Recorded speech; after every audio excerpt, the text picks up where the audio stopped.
शुरुआत इस बुलेटिन की एक बड़ी खबर से करेंगे। पीएफआई अध्यक्ष परवेज और सचिव इलियास गिरफ्तार किए गए। दिल्ली पुलिस की स्पेशल सेल ने यह गिरफ्तारी की है। यह बड़ी खबर हम आपको दे दें। दिल्ली हिंसा से जुड़ी हुई पीएफआई अध्यक्ष परवेज को और सचिव इलियास को गिरफ्तार किया गया है। दिल्ली पुलिस ने यह गिरफ्तारी की है। शाहीन बाग से लिंक के संबंध में यह गिरफ्तारी की गई है। आपको बता दें कि जो सीएए, इसके साथ साथ एनआरसी को लेकर जो प्रदर्शन पूरे देश भर में उसके खिलाफ देखने को मिले, ऐसा कहा गया कि पीएफआई का एक तरीके से इसमें सपोर्ट था, इसमें पीएफआई ने मदद की थी। और अविनाश हमारे संवाददाता ज्यादा जानकारी के साथ जुड़े हैं। अविनाश, परवेज और इलियास की गिरफ्तारी की गई है, वो क्या आधार रहे इनकी गिरफ्तारी के और उसके बाद अब क्या कुछ किया जा रहा है? बिल्कुल राजू, अगर मैं बताऊं तो जिस प्रकार से एनआरसी और सीए के विरोध में शाहीन बाग में लगातार 2-2.5 महीने से प्रदर्शन चल रहा है, दिल्ली पुलिस लगातार कनेक्शन खंगाल रही थी, क्योंकि एक के बाद एक शाहीन बाग की वजह से ही देश भर में कई जगह प्रदर्शन हुए और दिल्ली में हिंसा तक हो गई। तो दिल्ली पुलिस लगातार इस मामले की जांच कर रही थी, क्या पीएफआई के कनेक्शन इस प्रदर्शन को लेकर है, और तमाम सारे उसके अकाउंट्स वगैरह भी चेक किए गए थे। इसमें दिल्ली पुलिस को कनेक्शन मिला है। इसी के बाद इन दोनों लोगों की गिरफ्तारी हुई है। कुछ देर बाद दिल्ली पुलिस इस पर प्रेस कॉन्फ्रेंस भी करने वाली है, जिससे तमाम जानकारी तफसील से दी जाएगी कि किस प्रकार से इन लोगों का सपोर्ट था शाहीन बाग को लेकर, और शाहीन बाग के साथ साथ देश भर में जो अन्य जगह पर प्रदर्शन हुए, अन्य जगह पर रैलियां निकाली गई और कई जगह हिंसक प्रदर्शन भी हुए, वहां पे किस तरीके से इनका रोल रहा है पीएफआई का। तो तमाम सारी चीजों की जानकारी दिल्ली पुलिस कुछ देर बाद प्रेस कॉन्फ्रेंस करेगी, उसमें देगी। अविनाश, कुछ दिन पहले भी इसका एक सदस्य, जो पीएफआई का एक सदस्य दानिश, वो गिरफ्तार हुआ था। उसके बाद अब इनकी गिरफ्तारी हुई, तो क्या माना जाए, क्योंकि ईडी ने भी ये स्पष्ट किया था कि कुछ लिंक हैं, कुछ ट्रांजैक्शंस हुई हैं पीएफआई के खाते से, तो क्या माना जाए कि जो ये प्रोटेस्ट हुए उसमें पीएफआई का हाथ है? बिल्कुल, अगर आपको बताऊं तो उत्तर प्रदेश सरकार ने सबसे पहले केंद्रीय गृह मंत्रालय को रिकमेंड किया था कि यूपी में जितने भी प्रदर्शन हुए उसमें पीएफआई का लिंक है। उसी के बाद गृह मंत्रालय सचेत हुआ था और देश भर में जितने भी प्रदर्शन हुए थे सभी के लिंक को देखा गया था कि क्या पीएफआई के साथ उसके संबंध है, और पीएफआई के तमाम खातों को भी खंगाला गया था। ईडी ने भी पूछताछ की थी। पूछताछ में ईडी ने जब देखा था तो उसको भी जो है टाल मटोल जवाब दिया गया था। इसी के बाद ईडी और लगातार दिल्ली पुलिस इस पूरे मसले पर नजर रख रही थी और एक के बाद एक तार खंगाल रही थी। अब जाहिर तौर पर बात है कि जिस प्रकार से शाहीन बाग में प्रदर्शन चल रहा था, पहले से आरोप लग रहे थे कि पीएफआई के कई सारे सदस्य वहां पे सक्रिय हैं और पीएफआई का अहम रोल है शाहीन बाग के प्रदर्शन में। उसको लेकर दिल्ली पुलिस की स्पेशल सेल लगातार जांच कर रही थी और उस जांच में कड़ियां मिली है, तभी ये गिरफ्तारी हुई है। और किन कड़ियों के साथ गिरफ्तारी हुई है और क्या कुछ पीएफआई का रोल रहा है, इन तमाम सारी चीजों की जानकारी अब दिल्ली पुलिस कुछ देर में प्रेस कॉन्फ्रेंस करके देने वाली है। जी अविनाश, इस तमाम जानकारी के लिए धन्यवाद। तो उत्तर प्रदेश पुलिस पहले ही कह चुकी थी कि 13 जिलों में पीएफआई के जो संगठन है वो एक्टिव हैं। 108 के करीब गिरफ्तारियां उस वक्त हुई थी, अलग अलग जगहों पर, चाहे सीतापुर हो, मेरठ हो, गाजियाबाद हो, मुजफ्फरनगर हो, शामली हो, इन जगहों से गिरफ्तारियां हुई थी। उसके बाद उत्तर प्रदेश पुलिस ने, उत्तराखंड प्रशासन, यूपी प्रशासन ने ये जो रिपोर्ट है वो भेजी थी और कहा था कि पीएफआई का लिंक इससे जो है, तो ऐसे में इसकी जांच की जाए। अब पीएफआई के जो अध्यक्ष है परवेज और इसके साथ साथ सचिव इलियास, इनकी गिरफ्तारी हुई है और ये कुछ महत्वपूर्ण जानकारियां दे सकते हैं कि पीएफआई ने वाकई, क्या इसका पीएफआई से कोई लिंक है इन प्रोटेस्ट से और किस तरह का लिंक है। अब लखनऊ से बड़ी खबर आपको दे दें। शिया सुन्नी वक्फ बोर्ड के अहम कागजात चोरी हो गए। शिया सुन्नी वक्फ बोर्ड के अहम कागजात चोरी हुए हैं। बड़ी जानकारी आपको दे दें। वक्फ अनुभाग 2 कार्यालय की ये फाइलें चोरी हुई हैं। वक्फ बोर्ड के अनुभाग अधिकारी ने एफआईआर दर्ज करवा दी है क्योंकि कागज चोरी हो गए। हजरतगंज कोतवाली में एफआईआर दर्ज करवाई गई है। ये बड़ी खबर इस वक्त आपको देते हैं। ये फाइलें, अहम फाइलें बताई जा रही हैं, ये अहम कागजात बताए जा रहे हैं। शिया और सुन्नी वक्फ बोर्ड के ये चोरी हुए हैं। वक्फ अनुभाग 2 के कार्यालय से ये फाइलें चोरी हुई हैं और वक्फ बोर्ड के अनुभाग अधिकारी ने एफआईआर दर्ज करवा दी है। इस वक्त जो जानकारी हमें मिल रही है, हजरतगंज कोतवाली में इस बाबत मुकदमा भी दर्ज करवा दिया गया है, एफआईआर पंजीकृत करवा दी है। बड़ी खबर इस वक्त हम आपको दे रहे हैं। अब जो फाइलें गए हैं, जो डॉक्यूमेंट्स गए हैं, जो कागजात गए हैं, इन कागजात में क्या था, इन कागजात में क्या कुछ महत्वपूर्ण था, आखिर ऐसे क्या डॉक्यूमेंट्स थे जो फाइल चोरी हुए, ये फाइलें चोरी किसने की, किसको, बहरहाल बहुत सारे सवाल हैं। मोहसिन रजा संवाददाता इस पर ज्यादा जानकारी के साथ जुड़े हैं। माफ कीजिएगा, मोहसिन रजा हमारे साथ जुड़े हैं, सदस्य हैं, बोर्ड से जुड़े हुए हैं। मोहसिन रजा जी, जो डॉक्यूमेंट्स चोरी हुए हैं, जो फाइलें चोरी हुई हैं, आपको कैसे पता चला कि और कब पता चला कि चोरी हुई हैं और कितने महत्वपूर्ण, कितने इंपॉर्टेंट थे ये डॉक्यूमेंट?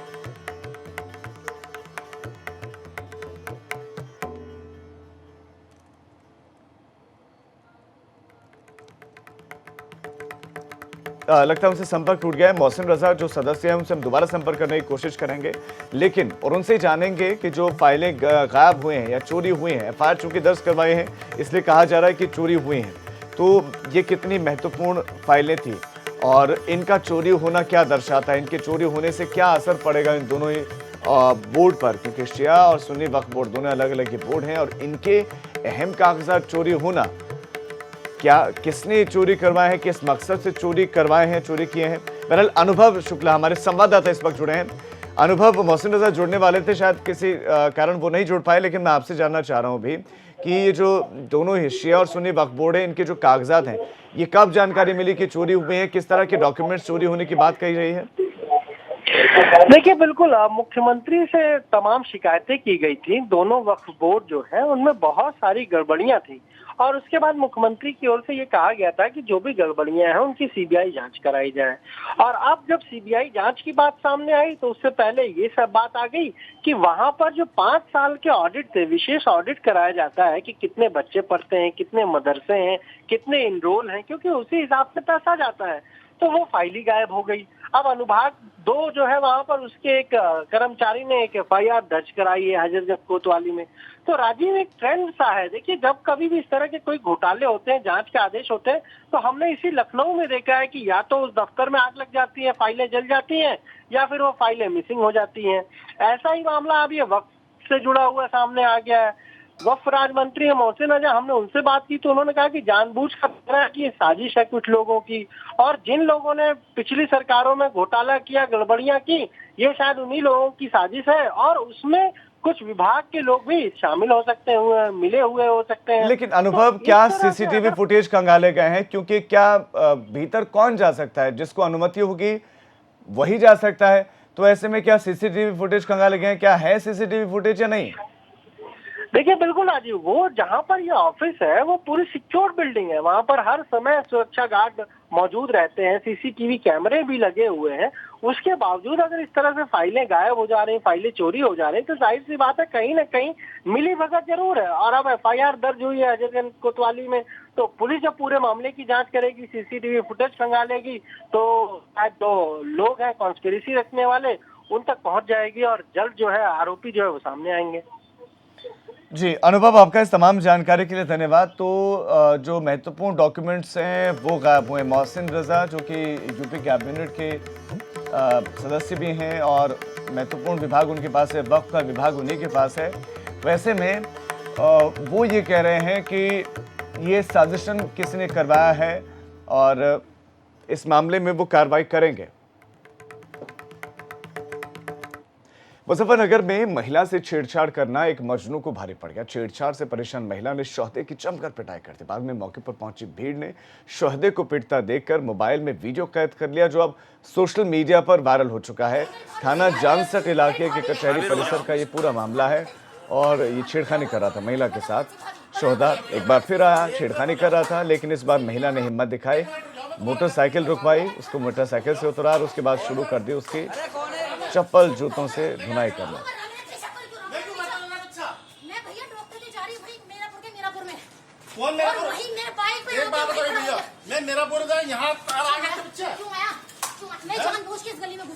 मैं क्या इसको दिखाऊंगी? तुम मेरा पीछा करता हुआ, मैं पीछा क्यों करता हूं? तुम्हारा लोग पीछा कर रहा है।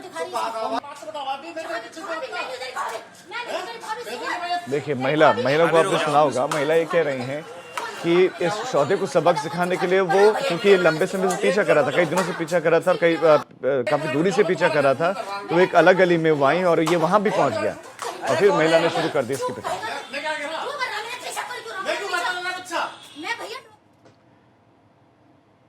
कासगंज जिले के सहावर थाना इलाके में 2 गांवों के लोगों के बीच में मामूली विवाद पर खूनी संघर्ष हो गया। बाद में लोगों ने पथराव भी किया, जिसकी चपेट में कई लोग आ गए। फिलहाल पुलिस ने दोनों पक्षों के 37 लोगों के खिलाफ संगीन धाराओं में मुकदमा दर्ज किया है और 5 आरोपियों की गिरफ्तारी की है।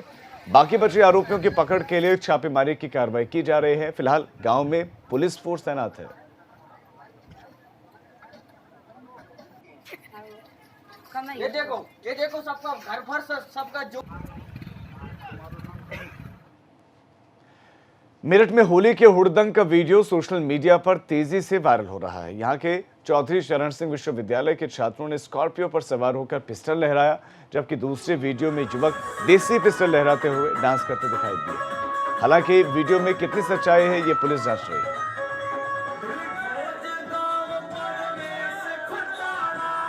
बोली ये तो गुंडे हैं, मैं का डर जा मैडम, ये घनी मुश्किल तो ढूंढे हैं।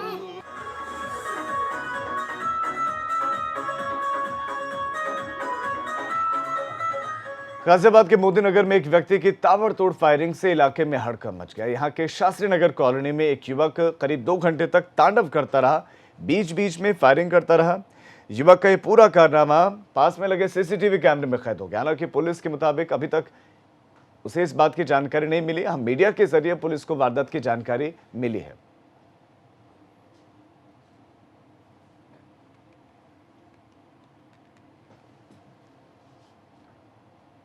मुरादाबाद में बदमाशों के हौसले कितने बुलंद हैं, इसका अंदाजा आप इस बात से लगा सकते हैं कि वो खुलेआम फायरिंग करने से नहीं कतराते हैं। दहशत फैलाने में वो कहीं कोई कमी नहीं छोड़ रहे हैं।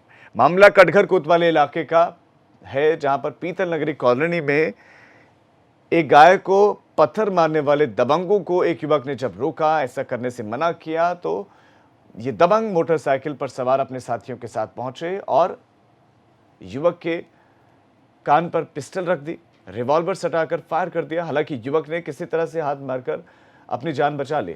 बाद में दबंग युवकों ने कई राउंड यहां फायर किया, इलाके में दहशत फैलाई, लोगों ने इधर उधर भागकर किसी तरह अपनी जान बचाई। ये पूरी की पूरी घटना सीसीटीवी कैमरे में कैद हो गई है।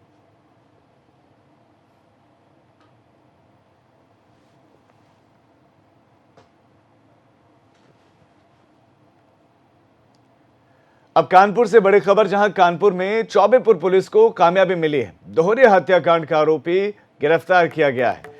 कानपुर से बड़ी खबर, चौबेपुर पुलिस को यह बड़ी कामयाबी मिली है और दोहरे हत्याकांड का आरोपी गिरफ्तार किया गया है और गिरफ्तारी भी मुठभेड़ के बाद हुई है। दोहरे हत्याकांड का आरोपी गिरफ्तार किया गया है और बदमाश अजय उर्फ भगवती के पैर में गोली लगी है। यह बदमाश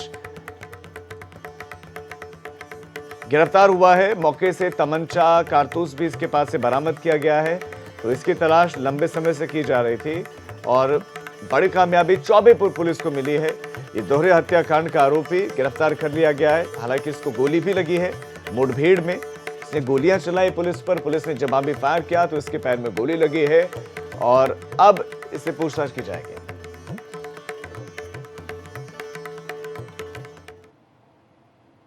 अब आपको मेरठ पुलिस का एक अनोखा डांस वीडियो दिखाते हैं। होली के मौके पर पुलिस वालों ने साड़ी वाला डांस किया। इन पुलिस वालों पर होली का खुमार ऐसा चढ़ा कि पुलिसकर्मी सब कुछ भूलकर मस्ती के रंगों में रंगे नजर आए। अब खाकीधारियों के डांस का ये वीडियो सोशल मीडिया पर तेजी से वायरल हो रहा है। थाना लाल कुर्ते में पुलिस वालों ने होली की पार्टी आयोजित की थी, जिसमें वो गानों पर जमकर थिरके।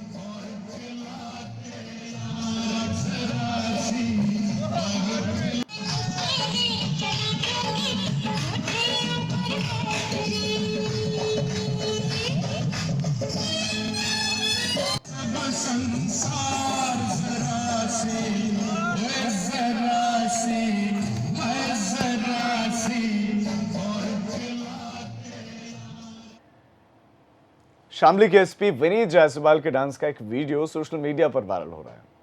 वीडियो में एसपी शामली सपना चौधरी के गाने पर जमकर डांस कर रहे हैं। बताया जा रहा है कि होली के मद्देनजर शामली पुलिस ऑफिस पर होली मिलन समारोह रखा गया था, जहां पर जिले के कई इंस्पेक्टर, दरोगा, पुलिसकर्मी मौजूद थे और सभी अपने अंदाज में होली खेल रहे थे। समारोह में शामली के एसपी भी शामिल हुए और पुलिसकर्मियों के साथ जमकर डांस किया।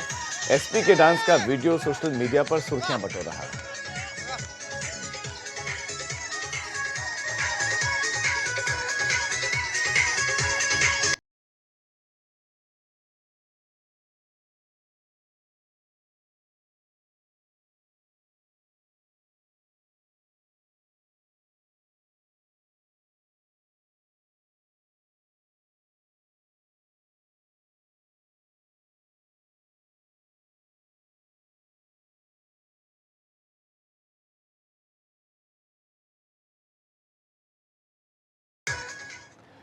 प्रयागराज में हुरियारों के दो गुट आपस में भिड़ गए और इस दौरान जमकर विवाद हुआ, जिसमें हुई मारपीट में 5 लोगों को चोटें आई हैं। इस मामले में पुलिस ने कई लोगों को हिरासत में लिया है और इलाके में डीजे बजाने पर रोक लगा दी है, क्योंकि ये पूरा बवाल डीजे बजाने को लेकर ही शुरू हुआ था।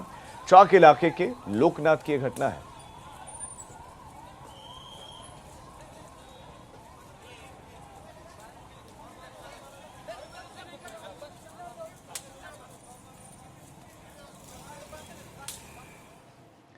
इस वक्त एक बहुत बड़ी खबर लखनऊ से मिल रही है, जहां गोमती रिवर फ्रंट अथॉरिटी का गठन होगा। बड़ी खबर लखनऊ से आपको दे दें, गोमती रिवर फ्रंट अथॉरिटी का गठन किया जाएगा। गुजरात की साबरमती रिवर फ्रंट की तरह ही ये बनेगा।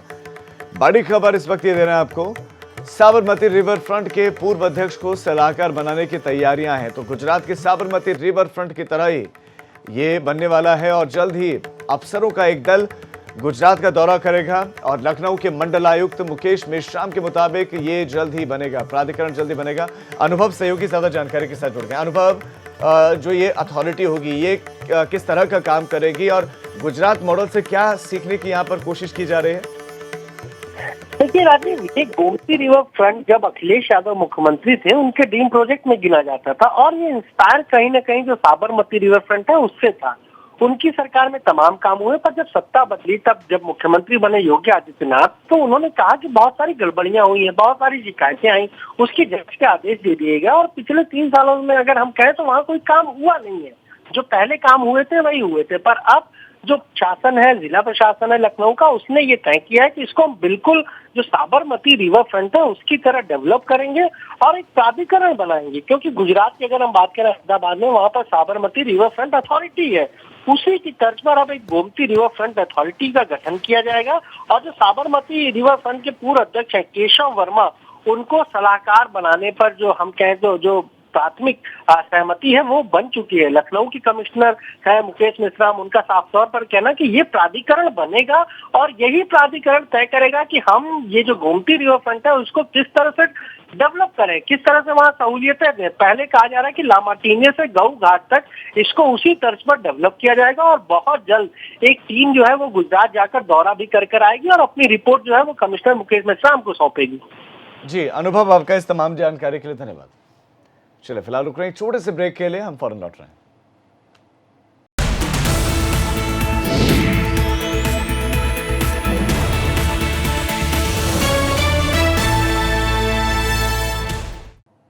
ब्रेक के बाद आप सभी का स्वागत है। उत्तर प्रदेश में सीएए के खिलाफ प्रदर्शन के दौरान हिंसा फैलाने वालों के लखनऊ के सड़कों पर पोस्टर लगाए जाने का मामला सुप्रीम कोर्ट में पहुंच गया है।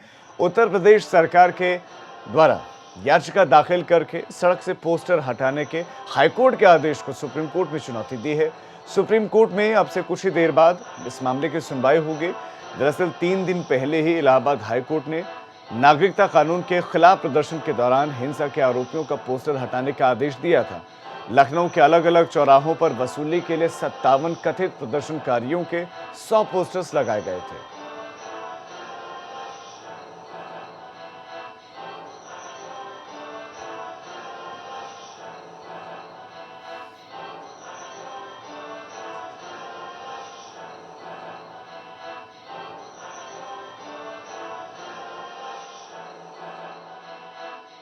सीए के विरोध में लखनऊ में 19 दिसंबर 2019 को जो हिंसा हुई थी, उन उपद्रवियों के पोस्टर लखनऊ की सड़कों पर, चौराहों पर लगे रहेंगे या नहीं, इस पर आज फैसला हो जाएगा। क्योंकि अब हाई कोर्ट के आदेश के खिलाफ उत्तर प्रदेश सरकार ने सुप्रीम कोर्ट में एक एसएलपी दायर की है और आज उस एसएलपी पर सुनवाई होनी है। जाहिर सी बात है, क्योंकि हाई कोर्ट ने 16 मार्च तक इन पोस्टरों को हटाने के लिए कहा है। ऐसे में सरकार के पास 16 मार्च तक इस पर कंप्लायंस कराने का वक्त है और अब काफ़ी कम दिन बचे हैं। ऐसे में सुप्रीम कोर्ट में आज जो सुनवाई है उसके बाद ये तय हो जाएगा कि ये पोस्टर लगे रहेंगे या नहीं लगे रहेंगे। क्या हाई कोर्ट ने जो आदेश दिया है, सुप्रीम कोर्ट उसी आदेश को हो सकता है कि कह दे कि सरकार को फॉलो करना चाहिए, या फिर अपना कोई अलग आदेश भी वो दे सकती है। लेकिन सबसे महत्वपूर्ण ये है, यूपी सरकार को ये लग रहा है कि हाईकोर्ट में उसे पर्याप्त वक्त नहीं दिया गया, उसे ठीक ढंग से सुना नहीं गया और यही वजह है कि उसने सुप्रीम कोर्ट जाने का फैसला किया। ये सारी जो कार्रवाई हुई वो सुप्रीम कोर्ट के एक आदेश के बाद ही योगी सरकार ने कार्रवाई की। तो इस पक्ष को भी आज सरकार की तरफ से जो सॉलिसिटर जनरल हैं, जो हाई सुप्रीम कोर्ट में पक्ष रखेंगे, वो इस बात को रखेंगे कि सुप्रीम कोर्ट का जो आदेश था इस तरह के मामलों में दंगों को लेकर, हमने उसी को फॉलो किया है। फिलहाल थोड़ी देर बाद जब सुप्रीम कोर्ट में सुनवाई होगी उसके बाद ये तय हो जाएगा कि जो उपद्रवी हैं उनके ये पोस्टर, ये बैनर लखनऊ की सड़कों पर आगे दिखेंगे या नहीं दिखेंगे। कैमरा सहयोगी मेहदी हसन के साथ अनुभव शुक्ला, एबीपी गंगा, लखनऊ। तो इस बुलेटिन में फिलहाल इतना ही, लेकिन एक छोटे से ब्रेक के बाद देखिए हाई अलर्ट।